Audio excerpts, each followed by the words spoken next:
On December 5th, Canada's Federal Public Safety Minister, Dominic LeBlanc, announced that 324 additional makes and variants of rifles would be added to the 2020 list of over 1,500 banned so-called assault-style firearms.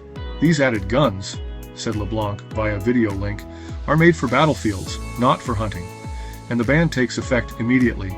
These firearms may no longer be lawfully used, sold, or imported into Canada, and may only be transported or transferred under extremely limited circumstances. Hey, it's Ray from the Truth Turbine. Before we get started, please like and subscribe to our channel.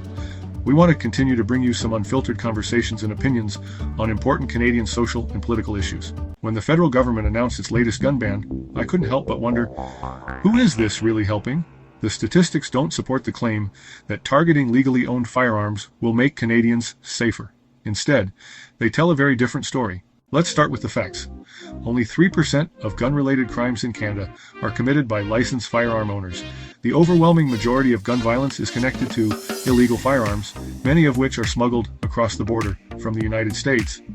In fact, 90% of the guns used in crimes in this country are directly linked to smuggling. And we've seen the consequences of this firsthand. Take the Danforth shooting in Toronto in 2018.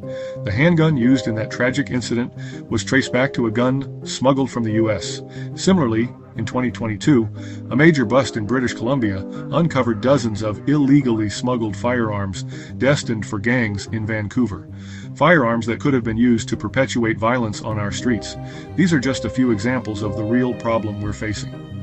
The unchecked flow of illegal guns into our communities. Yet, instead of tackling the root cause, the government chooses to focus its efforts on banning legally owned firearms. This approach does little more than punish law-abiding Canadians while doing next to nothing to address the actual sources of gun violence. Then there is the fact that the extended list of guns banned doesn't make a tremendous amount of sense if your intended goal is public safety. It contains low-powered varmint guns, rare antique guns that exist only in museums, guns no deadlier than any number of legal firearms, and guns that are absolutely not, in the words of Public Safety Minister Dominic LeBlanc, designed for the battlefield. So, if the goal is truly to make our communities safer, why aren't we investing more in border security? Why not direct resources toward cracking down on smuggling networks or increasing penalties for those caught trafficking illegal firearms? These measures would strike at the heart of the issue instead of offering a hollow solution that ignores the facts. The government's latest gun ban feels more like political posturing than effective policy. It's an attempt to appear tough on crime without addressing the systemic problems that allow illegal guns to flood into our cities.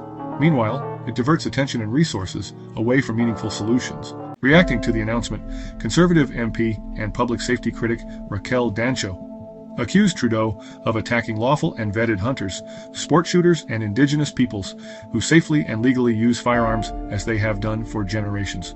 Trudeau's latest underhanded attack against lawful Canadians and his continued blind eye to actual gun criminals is an insult to the thousands of victims of gun crime who continue to be terrorized and lose their lives as a result of Trudeau's catch-and-release policy, she said. She is right, and Canada deserves better than this. Our safety is too important to be reduced to a talking point. If we're serious about reducing gun violence, we need to focus on the real threats, not the law-abiding citizens who aren't contributing to the problem. It's time for a strategy grounded in evidence and action, not empty gestures. Until then, this ban will remain what it is, a distraction from the real issues at hand. Let us know your thoughts in the comments. Please like, share, and subscribe for more unfiltered opinions and conversations on important social and political issues affecting us all.